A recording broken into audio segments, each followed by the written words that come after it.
Hello and welcome back. In this lecture I want to talk about the const modifier and how we use it with pointers. We've learned about const in previous lectures. It just means you can't change the value of a variable, but what does it mean when we apply it to a pointer?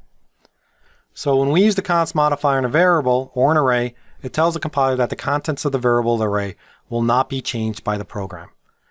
Right? We can also remember the alternative was to create define statements by the preprocessor, but const is usually a more efficient, better way to do it.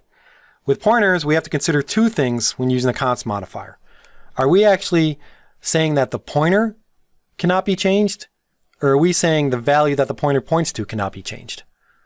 Right? Because remember, a pointer contains a value of an address, and we may not want to change that address ever, or we may not want to change the value that the pointer is pointing to. In either case, we have to be specific in our syntax. So you can use the const keyword when you declare a pointer to indicate that the value pointed to must not be changed. The way that you provide this, and again, so the pointer is a value, as a value has an address.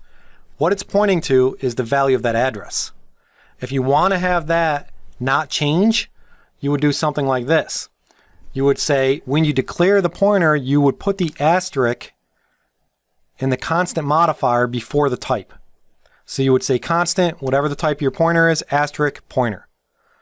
So this is actually defining a pointer to a constant. We're not going to be able to change 999L. So we declared that the value pointed to by the p-value to be constant. The compiler will check for any statements that attempt to modify the value pointed to by the p-value.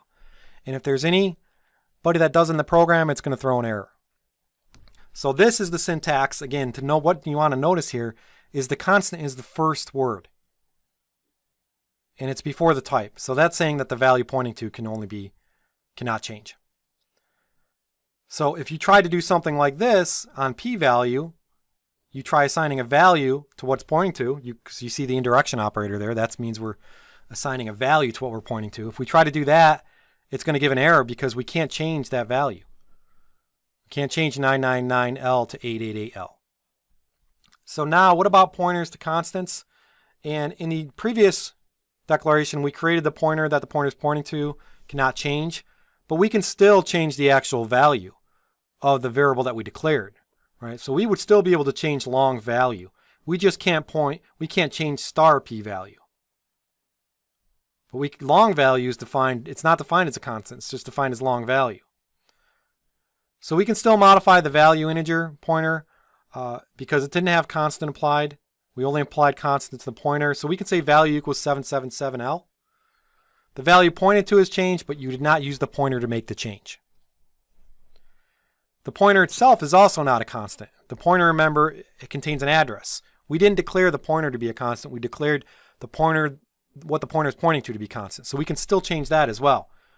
So if we declared a new variable called number, we can say p-value equals the address of that number. That's perfectly fine because we're changing the address of the value of the pointer. We're not changing the value of what the pointer was pointing to. So understand this distinction. Either changing the value of the pointer, which is just an address, or changing what the pointer is pointing to. If you don't want to change what the pointer is pointing to, const has to be that first keyword in the declaration of the pointer itself. So again, in this example, we're going to change the address stored in p-value to point to a number. We still cannot use the pointer to change the value that is stored because that was declared as, we can't change that value. You can change the address stored in the pointer as much as you like, just like we did. Using the pointer to change the value pointed to is not allowed even after you have changed the address stored in the pointer.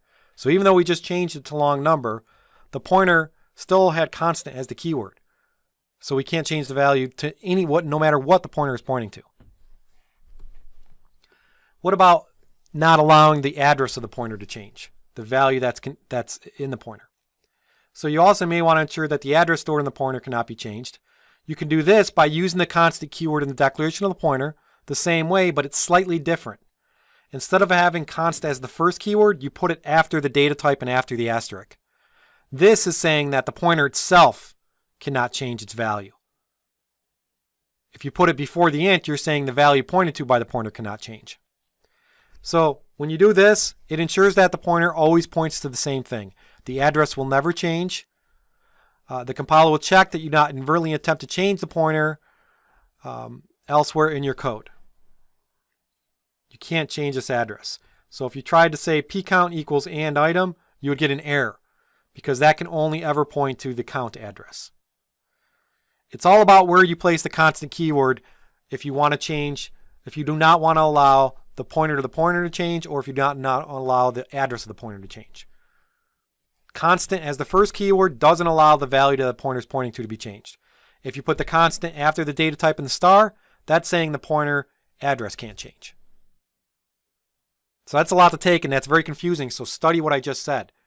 Understand that syntax. It's very important. And it's very tricky. It can be easily make that mistake, so understand the difference. You can still change the value that pcount points to using pcount, just like we could in the previous one, because pcount is even though we can't assign it a new address, we can still change the value that it's pointing to. So we can dereference it and change it that way. We can say star pcount equals 345. That's fine.